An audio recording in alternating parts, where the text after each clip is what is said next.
Hello dear students, you are watching my channel Satyendra Baghel education. देखिए, आज हमारे कुछ इम्पोर्टेंट ग्रामर के टॉपिक हैं। उन टॉपिक को हम यहाँ पर कवर करेंगे। जैसे कि देखिए, आप यहाँ पर देख रहे हैं, पहला है relative clause, some, any, much, many, so that, if, unless, few, little. और नेगेटिव सेंटेंस कैसे बनते हैं, इंट्रोगेटिव सेंटेंस कैसे बनते हैं, टू और टू का यूज, प्रेफर टू का use, interrogative sentence, but, lest, should. तो ऐसे बहुत सारे टॉपिक हैं जिनके बारे में हम यहाँ पर समझेंगे। और यदि ये पूरे टॉपिक हम अच्छे से क्लियर कर लेते हैं ग्रामर के, तो हमारे बोर्ड परीक्षा में 5 नंबर हमारे पक्के हो जाएंगे। कितने नंबर हो जाएंगे पक्के? 5 नंबर हमारे पक्के हो सकते हैं। तो चलिए एक एक टॉपिक को हम डिटेल में स्टार्ट करते हैं। तो पहला हमारा टॉपिक आता है सम। अब देखिएगा, सम का यदि हम हिंदी में मीनिंग देखें तो इसका मतलब क्या होता है? कुछ, कुछ या फिर थोड़ा। जैसे कुछ थोड़ा बहुत यदि हमें कोई चीज चाहिए हो, या फिर कुछ यदि हमें बोलना हो, तो हम उसके लिए किसका यूज करते हैं? बेसिकली सम का यूज हम करते हैं। तो जैसे मैंने कहा कि कुछ पैसे, तो कुछ पैसे के लिए हम किसका यूज कर रहे हैं यहाँ पर? Some money, some water, some students. अब बात यहाँ पर ये आती है कि ये सम का यूज हम कहाँ पर करेंगे। तो सम का यूज करने के लिए हमें कुछ यहाँ पर टॉपिक हमें पता होना चाहिए कि कहाँ कहाँ पर हम सम का यूज कर सकते हैं। तो देखिएगा, सम का यूज करने के लिए पहला सबसे जो जरूरी हमारा रूल है, तो पहला रूल हमारा यह है कि सम का यूज किया जाता है पॉजिटिव सेंटेंस में। कौन से सेंटेंस में किया जाता है सम का यूज? पॉजिटिव सेंटेंस जो भी रहेंगे वहां पर हम सम का यूज करेंगे। जैसे कि एग्जांपल दिया है कि दे हैव सम प्रॉब्लम। अब ये पॉजिटिव सेंटेंस कौन सा होता है, पहले हमें ये पता होना चाहिए। तो पॉजिटिव पॉजिटिव सेंटेंस हमारा वो सेंटेंस होता है जिसमें किसी भी तरह की कोई भी कंडीशन नहीं होती है, ना तो जिसमें कोई नेगेटिविटी वाली बात होगी और ना जिसमें हम कोई क्वेश्चन करते हैं। तो उस सेंटेंस को हम पॉजिटिव सेंटेंस कहते हैं। तो सम का यूज कहाँ पर किया जाता है? तो सम का जो यूज है वो पॉजिटिव सेंटेंस में किया जाता है। पॉजिटिव सेंटेंस मतलब सकारात्मक वाक्य में सम का हम प्रयोग करते हैं। अब और देखिए यहाँ पर, अब जैसे कि मान लीजिए सकारात्मक वाक्य में हम सम का प्रयोग कर रहे हैं, तो यहाँ पर पहला सेंटेंस दिया था कि दे हैव सम प्रॉब्लम, ये सिंपल सेंटेंस है। तो अब वहां पर जो आपका एग्जाम जो रहेगा, एग्जाम में आपको ऑप्शन दिए रहेंगे कि सम का यूज करना है या एनी का ऑप्शन दिया रहेगा। तो वहां पर आपको देखना है कि सेंटेंस हमारा कौन सा है। यदि हमारा सेंटेंस अफर्मेटिव है तो हम वहां पर सम का प्रयोग करेंगे, और यदि हमारा सेंटेंस नेगेटिव है तो वहां पर हम कुछ और चीज का प्रयोग करेंगे, जो कि हम आगे डिटेल में पढ़ेंगे। नेक्स्ट हमारा यहाँ पर कुछ और एग्जाम्पल दिए हैं, तो हम यहाँ फटाफट इसको समझ लेते हैं। I have some milk, simple sentence है। दे हैव सम वाटर, उनके पास कुछ पानी है। They have some apple, Ram has some chocolate in his pocket, you have some friends, this hospital has some doctor. तो ये जितने भी सेंटेंस है, ये सारे सेंटेंस हमारे अफर्मेटिव सेंटेंस है। देखिए, यदि आपको इंग्लिश ग्रामर अच्छे से नहीं भी आती है, ट्रांसलेशन भी यदि आपको नहीं आता है, तो आप सिर्फ इतना याद रखें कि अफर्मेटिव सेंटेंस जिसमें ना तो नॉट आ रहा हो, ना जिसमें क्वेश्चन मार्क आ रहा हो, वहां पर हम सम का यूज करेंगे। नेक्स्ट आता है हमारा, कुछ और एग्जाम्पल दिए हैं कि there is a some water. ये भी अफर्मेटिव सेंटेंस है, ये भी हमारा अफर्मेटिव सेंटेंस है, और ये भी हमारा अफर्मेटिव सेंटेंस है। तो एग्जाम्पल से हमारी बहुत अच्छी प्रैक्टिस हो जाती है। अब यहाँ पर ये ज्यादा जरूरी है, यहाँ पर कुछ रूल दिया है। क्या रूल लिखा हुआ है कि रिक्वेस्ट वाले वाक्यों में सम का प्रयोग किया जाता है। रिक्वेस्ट वाले वाक्य कौन से होते हैं? जिनसे हम रिक्वेस्ट करते हैं, पोलाइटली जिससे रिक्वेस्ट करी जाए। तो रिक्वेस्ट करने के लिए बेसिकली यहाँ पर कुछ मॉडल्स यूज होते हैं, जैसे कि विल, शैल, वुड और कुड। ये ऐसे मॉडल्स हैं, यदि हम इनको सेंटेंस के बिगिनिंग में लगा देते हैं तो इससे हम सेंटेंस को पोलाइटनेस में यूज करते हैं। सेंटेंस में पोलाइटनेस में यूज करने वाले ये कुछ वर्ड होते हैं। जैसे कि मैंने कहा please give me some water, तो यहाँ पर देखिए प्लीज लगा हुआ है। तो प्लीज से हमें क्या पता चल रहा है कि ये सेंटेंस हमारा कैसा है? हमारा सेंटेंस रिक्वेस्ट वाला सेंटेंस है, और अफर्मेटिव तो है ही। फिर लिखा है कि would you like some tea. अब यहाँ पर देखिए, ये जो सेंटेंस है हमारा, ये क्वेश्चन मार्क लगा हुआ, तो ये सेंटेंस वैसे हमारा कौन सा हुआ? ये हमारा सेंटेंस हुआ इंट्रोगेटिव सेंटेंस। लेकिन यहाँ पर लिखा हुआ स्टार्टिंग में वुड लगा हुआ है। तो वुड लगा है, would you like some tea, क्या आप चाय लेना पसंद करेंगे? तो यहाँ पर किसी की इच्छा पूछी जा रही है, उससे पोलाइटनेस तरीके से पूछा जा रहा है, इसलिए हम यहाँ पर सम का प्रयोग करेंगे। आगे हमारा अगला टॉपिक आता है एनी। तो देखिए, एनी का यूज हम कहां पर करेंगे? तो सबसे पहली चीज आती है कि एनी का मतलब क्या होता है। एनी का मतलब होता है कोई। जैसे हमने कहा कि एनी प्रॉब्लम, तो उसका मतलब हो जाएगा कोई समस्या। Any idea, any information. तो एनी का मतलब कोई होता है। और अभी हमने किसका यूज पढ़ा था? सम का यूज पढ़ा था, और सम का मतलब क्या हो रहा था? कुछ हो रहा था। अब एनी का यूज हम कहाँ पर करेंगे? तो एनी का यूज किया जाता है नेगेटिव सेंटेंस में। कहाँ पर करेंगे हम एनी का यूज? नेगेटिव सेंटेंस में करेंगे। नेगेटिव सेंटेंस कौन से होते हैं? ऐसे सेंटेंस जिसमें क्या आता हो, जिसमें नॉट आता है, उन सेंटेंस को हम क्या बोलते हैं? नेगेटिव सेंटेंस हम उनको बोलते हैं। जैसे पहला यहाँ पर लिखा है कि she does not have any problem, तो यहाँ पर देखिए डज नॉट, ये आपका नेगेटिव सेंटेंस है, इसलिए हमने यहाँ पर क्या लगाया हुआ है? एनी लगाया हुआ है। दूसरा हमारा सेंटेंस है they don't have any idea about this matter.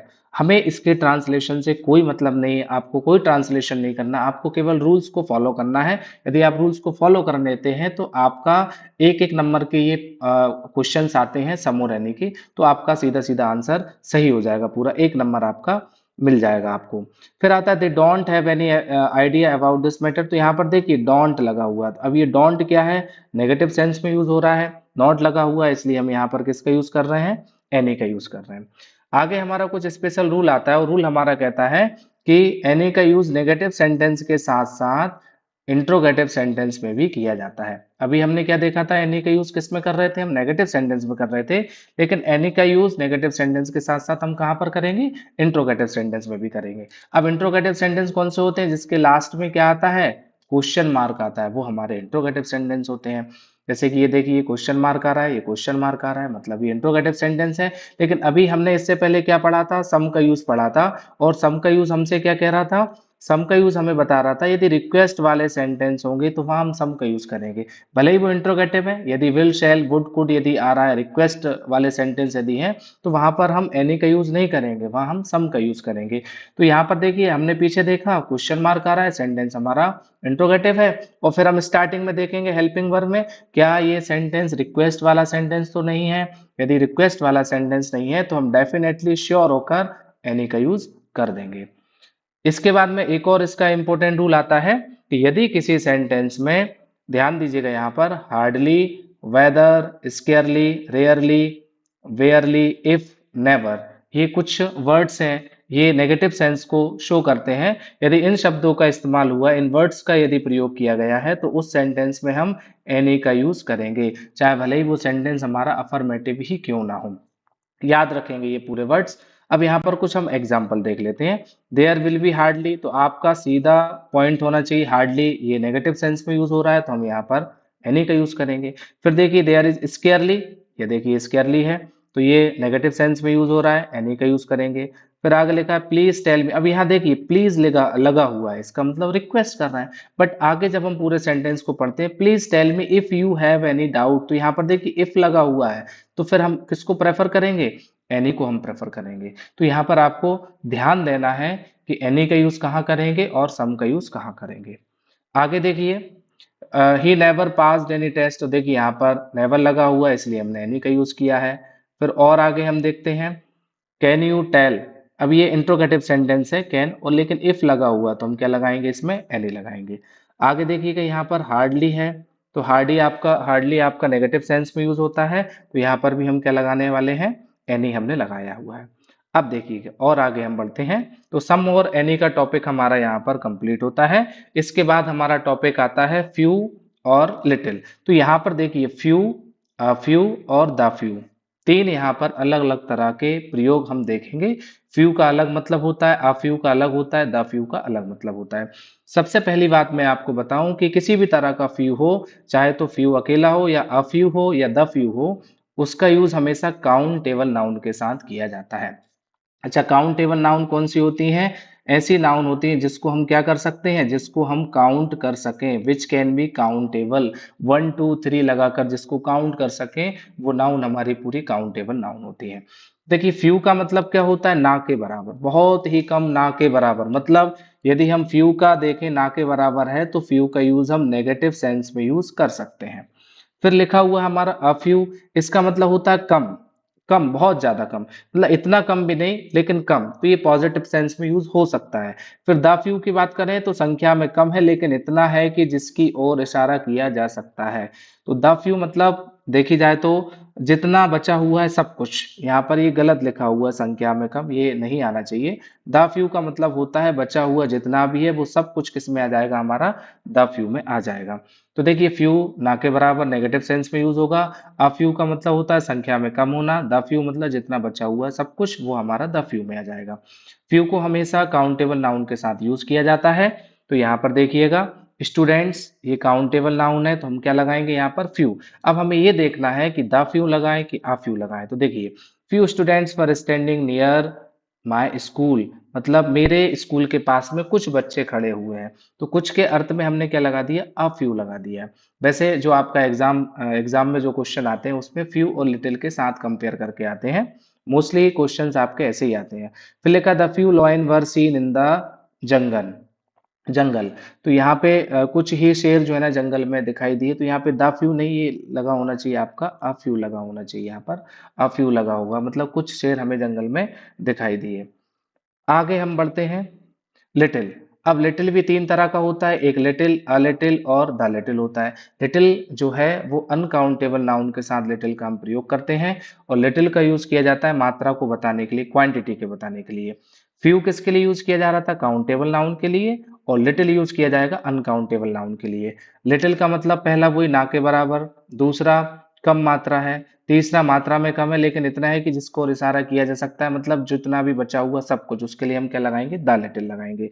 अब जैसे लिखा है कि please add a little sugar. अब देखिए यहाँ पर शुगर लिखा हुआ है तो शुगर आपकी अनकाउंटेबल नाउन में आती है, इसलिए यहाँ पर किसका यूज किया गया, लिटिल। तो कृपया मेरी कॉफी में थोड़ी सी चीनी मिला दें, अ लिटिल मतलब थोड़ा सा।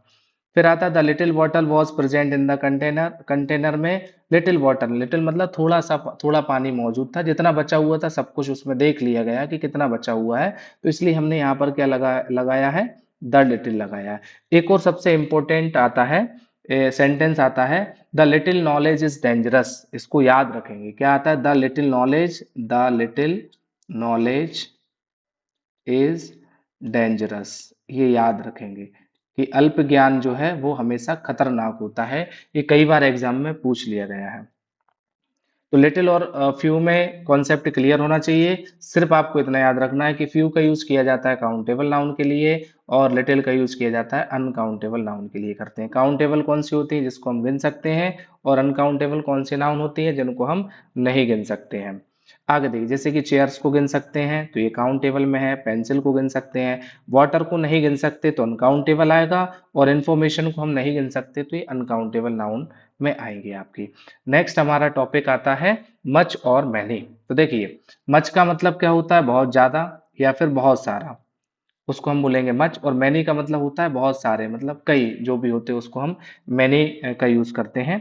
अब यहाँ पर मच और मैनी का यूज भी काउंटेबल और अनकाउंटेबल के हिसाब से हमें करना होता है। तो देखिए मच का यूज हम करेंगे अनकाउंटेबल नाउन के साथ, और मैनी का यूज करेंगे हम काउंटेबल नाउन के साथ। जिसको काउंट कर सकते हैं वहां मैनी लगाएंगे, और जिसको काउंट नहीं कर सकते वहां हम मच लगाएंगे। आपको एक बात का ध्यान रखना है, यदि आप किसी नाउन के बाद के आगे यदि हम मैनी लगा रहे हैं तो वो नाउन हमेशा प्लूरल होगी। तो यहाँ पर देख सकते हैं आप कि मैनी बुक्स होगा, ना कि मैनी बुक। मैनी बुक गलत हो जाएगा, मैनी बुक्स इज राइट। और मच के बाद हमेशा अनकाउंटेबल नाउन आती है, जैसे कि मच वाटर, ये सही है। मच बुक्स गलत हो जाएगा, क्योंकि बुक्स तो काउंटेबल है, तो वहां पर आपको क्या लगाना है, मैनी लगाना है। और वाटर अनकाउंटेबल है, शुगर भी अनकाउंटेबल है, नॉलेज भी अनकाउंटेबल है, यहाँ पर हम क्या लगाएंगे, मच लगाएंगे। और यहाँ पर एग्जाम्पल दिए, जैसे देखिएगा बुक्स दिया है तो हम लगा रहे हैं मैनी, स्टूडेंट्स दिया है तो भी हम मैनी लगा रहे हैं, और वाटर दिया है तो मच लगाया जा रहा है, नॉइज दिया है तो यहाँ पर भी हम क्या लगा रहे हैं, मच लगा रहे हैं। आगे देखिएगा, कुछ यहाँ पर मिस्टेक्स होती हैं जो कि हम सभी से हो जाती हैं। जैसे कि एप्पल दिया हुआ है तो एप्पल के आगे आप क्या लगा रहे हैं, मच लगा रहे हैं, जो कि गलत है। एप्पल के आगे क्या लगाना चाहिए था आपको, मैनी लगाना चाहिए था। इसके बाद में देखिए मनी, मनी के आगे आप क्या लगा रहे हैं, मैनी लगा रहे हैं, जो कि गलत है। मनी के आगे आपको क्या लगाना चाहिए था, मच लगाना चाहिए था। तो इस बात का विशेष ध्यान रखा जाए कि मच का यूज किया जाता है अनकाउंटेबल नाउन के लिए, और मैनी का यूज किया जाता है काउंटेबल नाउन के लिए। अब यहाँ पर कुछ एग्जाम्पल दिए हैं, फिल इन द ब्लैंक्स को हम फिलअप करेंगे।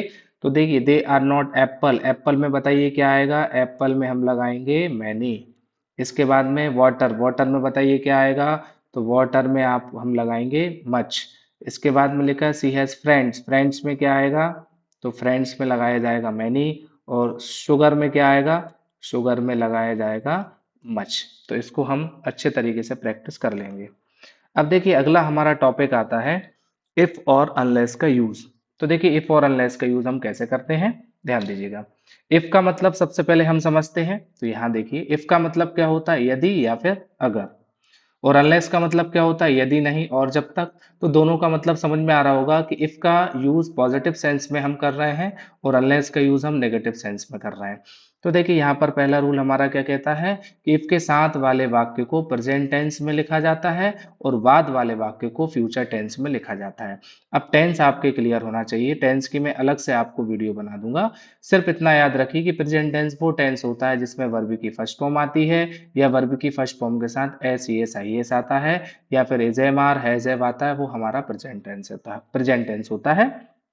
आगे देखिएगा, जैसे पहला सेंटेंस लिखा इफ यू रन फास्ट, तो यहाँ पर देखिए ये आपकी वर्ब की कौन सी फॉर्म है, ये रन वर्ब की फर्स्ट फॉर्म है। फिर ये पहला सेंटेंस हो गया, और दूसरा सेंटेंस क्या लिखा है, यू विल कैच द बस। तो मैंने क्या कहा, दूसरा सेंटेंस आपका फ्यूचर टेंस में बनाया जाता है। तो देखिए फ्यूचर टेंस जो होता है, फ्यूचर टेंस में क्या आता है, फ्यूचर टेंस में आपको याद रखना है, या तो उसमें विल आएगा या फिर उसमें क्या आएगा, शैल आएगा। फ्यूचर टेंस में याद रखेंगे। तो यहाँ पर देखिए विल लगाया गया है। फिर अब अनलेस का इसमें यूज दे दिया है, क्या लिखा है, unless you run fast you will miss the bus. यदि तुम तेज नहीं दौड़ेंगे तो आप बस को मिस कर देंगे। अनलेस में भी ऐसा होगा, पहला सेंटेंस आपका प्रेजेंट टेंस में रहेगा, तो दूसरा सेंटेंस आपका किस में रहेगा, फ्यूचर टेंस में रहेगा। आगे और हम देखते हैं, अनलेस का प्रयोग इफ या नॉट, इफ नॉट की जगह पर हम किसका यूज करेंगे, अनलेस का यूज करेंगे। तो आपके उसमें ग्रामर में अनलेस का यूज करने के लिए आएगा, या फिर अनलेस की जगह पर इफ और नॉट का यूज करने के लिए आएगा। तो यहाँ पर पहला हमारा रूल क्या कहता है कि अनलेस का प्रयोग इफ और नॉट की जगह पर करते हैं। दूसरा है अनलेस का प्रयोग नेगेटिव सेंस में किया जाता है, मतलब दोबारा हमें नॉट नहीं लगाना है, क्योंकि उसका मतलब ही नहीं होता है। तीसरा कहता है कि अनलेस के साथ नॉट का प्रयोग नहीं किया जाता है, बिल्कुल एकदम सही बात है। तो आगे देखिए, I won't go unless you come with me, मैं नहीं जाऊंगा यदि आप मेरे साथ नहीं आएंगे। She will not call unless it's urgent. तो देखिए ये आपका पूरा अनलेस वाला सेंटेंस है, ये भी आपका पूरा अनलेस वाला सेंटेंस है। तो ये नेगेटिविटी को शो कर रहे हैं, तो इसके साथ हम नॉट नहीं लगा रहे। अच्छा, ये जो सेंटेंस है ये आपका, ये अलग सेंटेंस है, ये आपका पहला सेंटेंस है, ये अलग सेंटेंस है, इसमें आप नॉट का यूज कर सकते हैं कंडीशन के हिसाब से। आगे देखिएगा, अब यहाँ पर कुछ एक्सरसाइज है, इस एक्सरसाइज को हम अच्छे से करते हैं। पहला हमारा सेंटेंस लिखा है, you can catch the bus if you take taxi.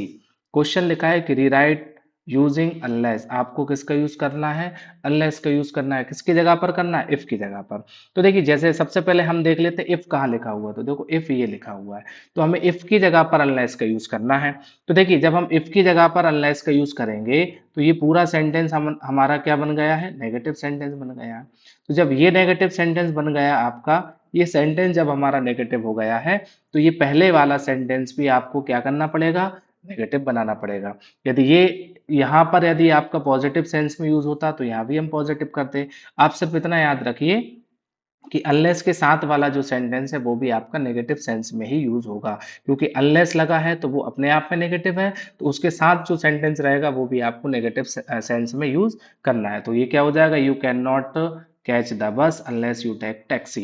यदि आप बस को कैच नहीं कर पाएंगे तो आपको क्या लेना पड़ेगा, टैक्सी लेना पड़ेगी।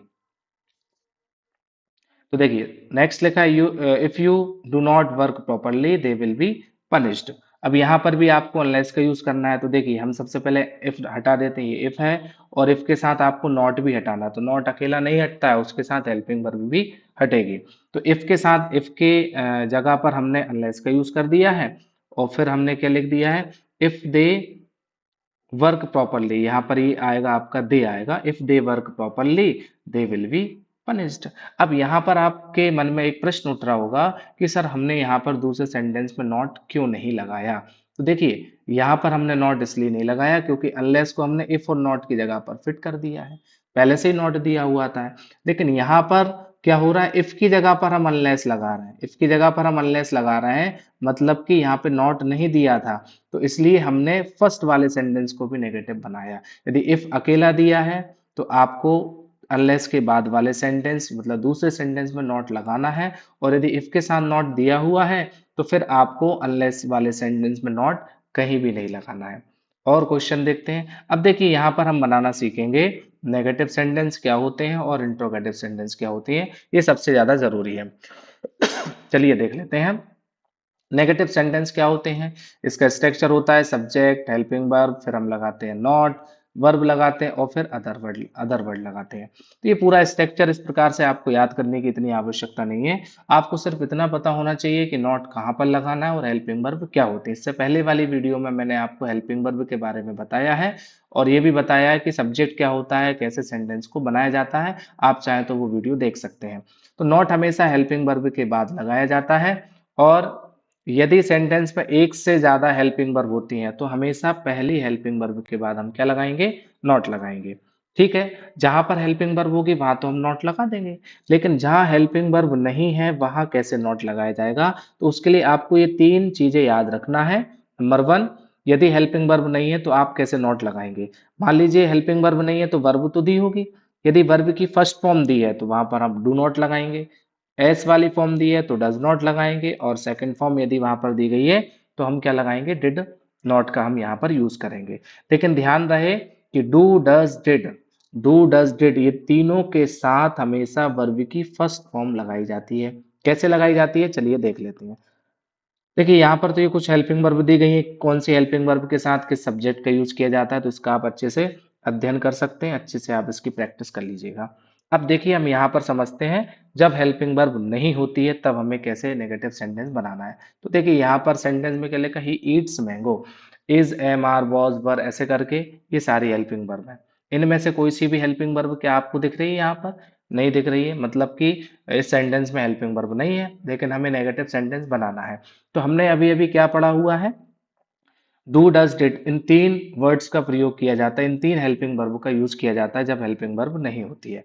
तो देखिए यहाँ पर ईट्स एस आ रहा है तो हम कौन सी हेल्पिंग वर्ब लगाएंगे, डज नॉट लगाएंगे। तो पहले हमने लिखा सब्जेक्ट ही, फिर हमने लिख दिया डज नॉट, और फिर हम क्या लिखेंगे, ईट मैंगोज। यहाँ पर एस हट जाएगा, एस क्यों हट जाएगा, ईट्स के साथ एस क्यों हट जाएगा, क्योंकि हमने ये रूल क्या पढ़ा हुआ है कि डू डज डिड आते हैं तो इनके साथ हमेशा वर्ब की फर्स्ट फॉर्म लगाई जाती है, मतलब कि एस ई एस का आपका कोई भी काम नहीं रहेगा।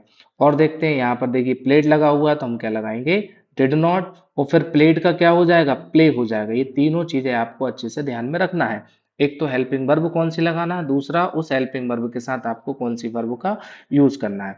यहाँ पर देखिए स्लीप्स एस आ रहा है तो आप डज नॉट लगाएंगे और स्लीप्स का एस हट जाएगा। ड्रिंक्स, यहाँ पर भी एस आ रहा है तो डज नॉट लगाएंगे और ड्रिंक्स का एस हट जाएगा तो हो जाएगा ड्रिंक। आकाश रीड्स, देखिए ये सारे सेंटेंस को नेगेटिव बनाने के लिए आपको कोई ट्रांसलेशन की आवश्यकता नहीं है, वो आप स्पीकिंग इंग्लिश बाद में पढ़ते रहिएगा। फिलहाल आप एग्जामिनेशन के पॉइंट ऑफ व्यू से ये कुछ ट्रिक्स हैं, इन ट्रिक्स को ध्यान में रखिएगा।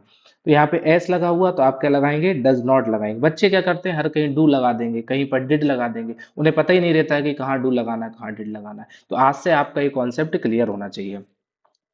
आगे लिखा है कि आर्यन एंड आकाश रीड। अब देखिए यहाँ पर वर्ब की फर्स्ट फॉर्म आ रही है तो हम क्या लगाएंगे, यहाँ पर डू नॉट लगाएंगे। वर्ब की फर्स्ट फॉर्म होती है तो डू का यूज किया जाता है। आई डू माई वर्क, अब देखिए यहाँ पर ये डू क्या है आपकी, ये डू आपकी वर्ब है।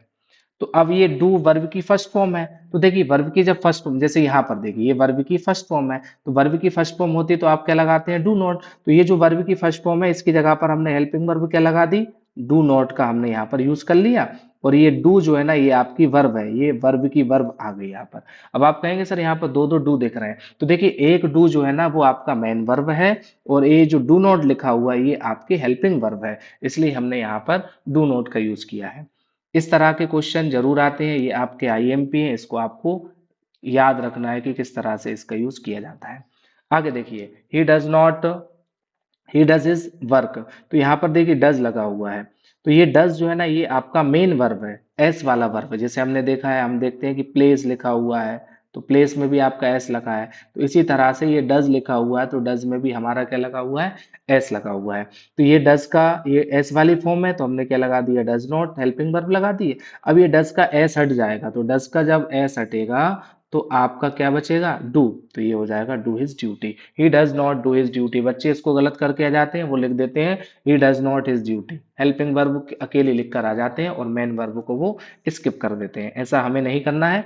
यहाँ पर भी देखिए ये डिड जो है ना, ये वर्ब की कौन सी फॉर्म दी गई है, ये वर्ब की हमारी सेकंड फॉर्म है, और जब सेकंड फॉर्म आती है तो डिड नॉट लगाएंगे हम, और डिड नॉट जब लगाएंगे तो डिड का क्या हो जाएगा यहाँ पर, डू। डू क्या है यहाँ पर, वर्ब की फर्स्ट फॉर्म हो जाएगी, इसको आप याद रखिएगा।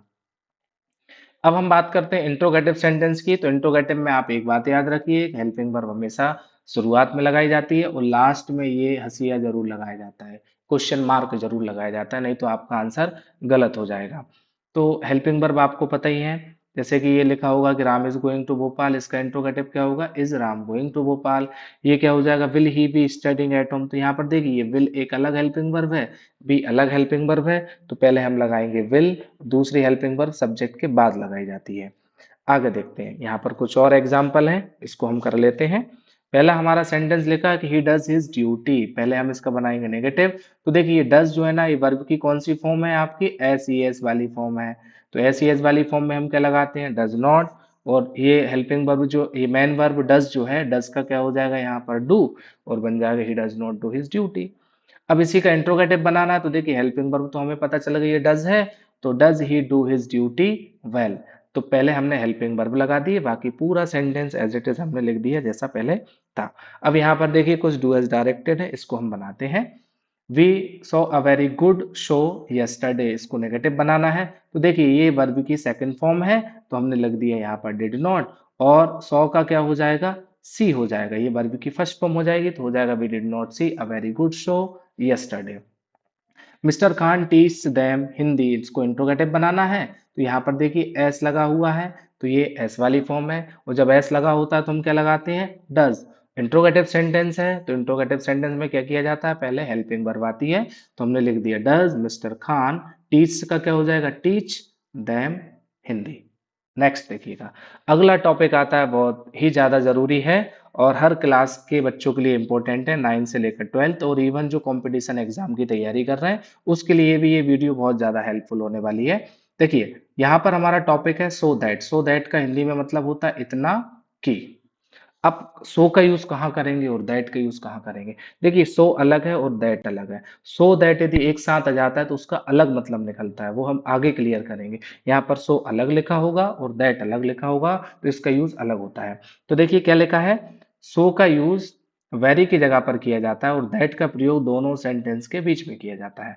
तो चलिए देखिए, ये हमारा पहला सेंटेंस है कि Ram is very poor, he can not buy a book. तो देखिए यहाँ पर वेरी की जगह पर हम क्या लगा देंगे, सो लगा देंगे, तो राम इज वेरी की जगह पर लग गया हमारा सो, पुअर का पुअर। अभी हमने क्या कहा कि दैट कहाँ लगाएंगे, दोनों सेंटेंस के बीच में। तो पहला सेंटेंस जैसे ही कंप्लीट हुआ हमने क्या लगा दिया, दैट लगा दिया, that can not buy a book. अब आप कहेंगे सर आपने ही क्यों हटा दिया, तो यहाँ पर ही जो है वो राम के लिए यूज किया गया है, आप चाहें तो ही भी लगा सकते हैं, कोई दिक्कत नहीं है।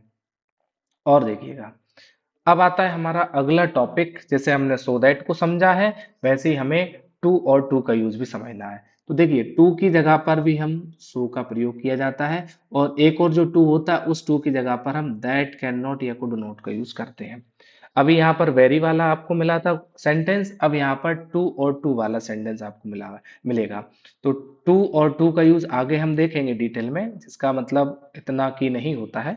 तो इस सेंटेंस में सो दैट लगाएंगे, तो सबसे पहले टी डबल ओ टू की जगह पर हमने लगा दिया सो, और हॉट का हॉट। अब ये जो टू है, इतना सा जो बच्चा है, इसके साथ आपको कैन नॉट या कुड नॉट का यूज करना है। कैन नॉट कब लगाएंगे, जब आपका सेंटेंस प्रेजेंट टेंस में होगा, मतलब इज एमआर लिखा होगा तो कैन नॉट लगाएंगे, और यदि आपका वॉज वर लगा होगा तो हम वहां पर कुड नॉट लगाएंगे। दूसरा, he is too poor to pay his fees, तो यहाँ पर देखिए टी डबल ओ टू की जगह पर हमने लगा दिया सो, और ये टू की जगह पर लगा दिया दैट कैन नॉट, और बाकी पूरा का पूरा pay his fee as it is वैसा ही आ जाएगा। नेक्स्ट आता है हमारा, कुछ और एग्जाम्पल दिए गए हैं, he is ill, he can not go to office, तो हम इज के बाद लगा देंगे यहाँ पर सो। अब ना तो यहाँ पर वेरी लिखा ना टू दिया है, तो आप ध्यान रखें हेल्पिंग वर्ब के बाद आप फर्स्ट सेंटेंस में सो लगा देंगे।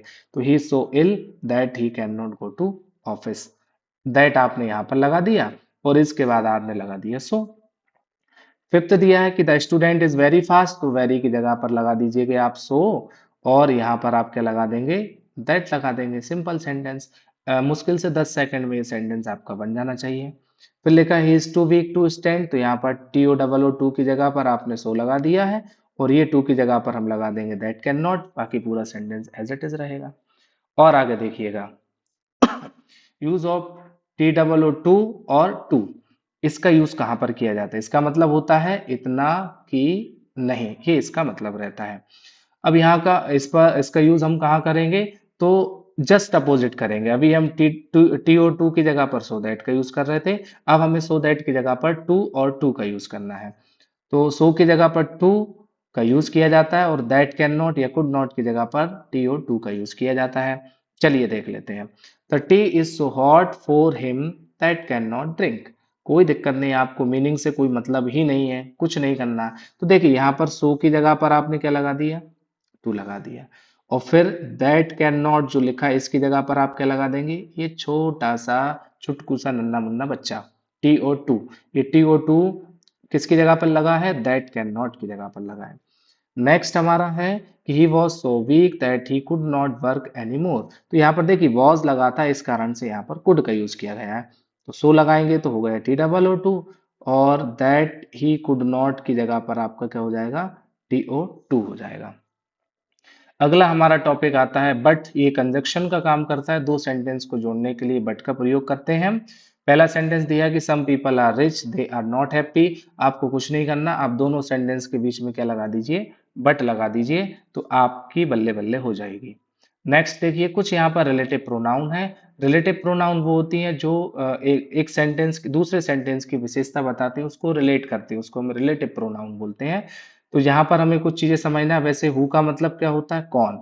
लेकिन जब ये हु का यूज रिलेटिव प्रोनाउन में यूज करेंगे, मतलब कि सेंटेंस के बीच में यूज करेंगे, तो वहां पर जो मतलब निकलेगा, विच का मतलब भी जो निकलेगा, और वेयर का मतलब जहां निकलेगा। हु का यूज करेंगे हम किसी पर्सन के लिए, विच का यूज करेंगे किसी थिंग्स के लिए, वस्तुओं के लिए, और वेयर का यूज करेंगे हम प्लेस के लिए। इसको याद रखेंगे आप। जैसे आई नो, मैं जानता हूं, आई नो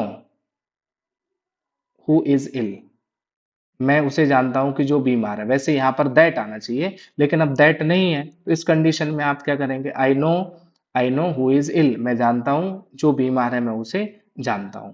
तो यहाँ पर आप हु लगाएंगे, और यदि दैट लगा होता तो फिर आप लगाते I know that he is ill, मैं जानता हूं कि वह बीमार है। और यदि दैट नहीं है तो आपको यहाँ पर हु लगाना है। वैसे जब आपका क्वेश्चन आएगा तो वहां पर दैट ऑप्शन में रहेगा, और दैट का मतलब होता है कि। चलिए आगे देखते हैं। अब इसके कुछ सेंटेंस दिए जो कभी ना कभी एग्जाम में आए हुए हैं, इनको हम अच्छे से देख लेते हैं। सेंटेंस दिया है कि the boy is my cousin, the boy is wearing a red shirt. आपको यहाँ पर किसका यूज करना है? हु का यूज करना है। तो देखिए यहाँ पर द बॉय और द बॉय ये दोनों कॉमन है। तो आपको क्या करना है? एक द बॉय को ले लेना है, एक आपने द बॉय लिख दिया है। फिर आपको the boy who is wearing a red shirt. अब यहाँ पर दूसरा सेंटेंस को आप ले लीजिए, द बॉय, फिर आप क्या लिख देंगे? दूसरे सेंटेंस के बाद आपको क्या लगाना है? यहाँ पर बॉय के बाद लगाना है आपको हु, कि वह लड़का लड़का जो रेड शर्ट पहने हुए है। फिर ये वाला द बॉय तो हट जाएगा, क्योंकि दोनों द बॉय में से कोई भी एक आपका कॉमन नाउन आपको यहाँ पर लेना है।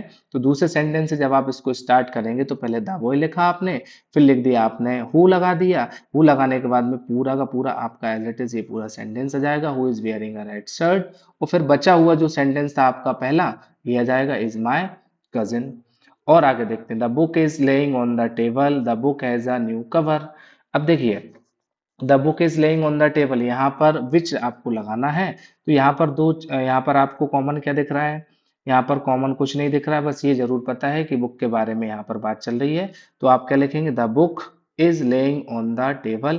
पूरा का पूरा फर्स्ट सेंटेंस आपने वैसे ही लिख दिया, और फिर आप लगा देंगे which has a new cover, जिसका कवर कैसा है? न्यू कवर है। तो थोड़ा सा यहाँ पर सेंस का यूज करना है। यदि आप सेंटेंस 8-10 सेंटेंस की प्रैक्टिस कर लेंगे, तो आपको रिलेटिव प्रोनाउन के क्वेश्चंस बनना अच्छे से आने लगेंगे। और वैसे इसका कॉन्सेप्ट थोड़ा सा वाइड है, आपको थोड़ा डिटेल में जाना पड़ेगा। अब देखिए, ये बिल्कुल ट्रिकी क्वेश्चंस है। लेस्ट के साथ आपको शुड का यूज करना है, इसमें तो कुछ दिमाग लगाना ही नहीं है। लेस्ट शुड का मतलब होता है कहीं ऐसा ना हो कि, मतलब पढ़ाई कर लो, कहीं ऐसा ना हो कि आप समझ सकते हैं क्या कहना चाह रहा हूं मैं, क्या लिखा है कि वर्क हार्ड लेस्ट, अब लेस्ट लगा है, आपको मतलब से कोई मतलब नहीं है, आपको क्या लगाना है, लेस्ट के साथ हमेशा शुड का यूज करना है। Work hard लेस्ट you should fail, hard work करिए कहीं ऐसा ना हो कि आप फेल हो जाएं। अब ऐसे ट्रिकी वाला क्या आता है आपका, प्रेफर, प्रेफर के साथ हमेशा टू का यूज किया जाता है, टी ओ टू का यूज करते हैं, टी डब्ल्यू टू का यूज नहीं किया जाता है। प्रेफर का मतलब होता है प्रेफरेंस देना, पसंद को बताना। तो यहाँ पे लिखा I prefer milk to tea, तो यहाँ पर देखिए प्रेफर लगा है तो आप टू लगा दीजिए, मतलब से आपको कोई भी मतलब नहीं रखना है, बेमतलब का काम है ये। अब यहाँ पर कुछ और हम प्रैक्टिस कर लेते हैं, जितना भी हमने अभी पढ़ा है उसके 5 से 6 एक्सरसाइज हैं, इसकी हम प्रैक्टिस करते हैं, हम देखते हैं कि आपने आज क्या सीखा है। तो देखिए पहला लिखा है कि देयर इज हार्डली शुगर। अब तो यहाँ पर देखिए हार्डली लगा है, आपको पूरे सेंटेंस से कोई मतलब नहीं है। हार्डली जब लगता है तो हम किसका यूज करते हैं, एनी का यूज करते हैं। If the teacher enters the class, अब देखिए ये इफ लगा हुआ है और ये सेंटेंस आपका सिंपल प्रेजेंट टेंस में है, तो ये वाला सेंटेंस आपका डेफिनेटली किस टेंस में होना चाहिए, ये सेंटेंस हमारा फ्यूचर टेंस में होना चाहिए। तो फ्यूचर में आपका क्या लिखा है, ये आएगा आपका विल सी।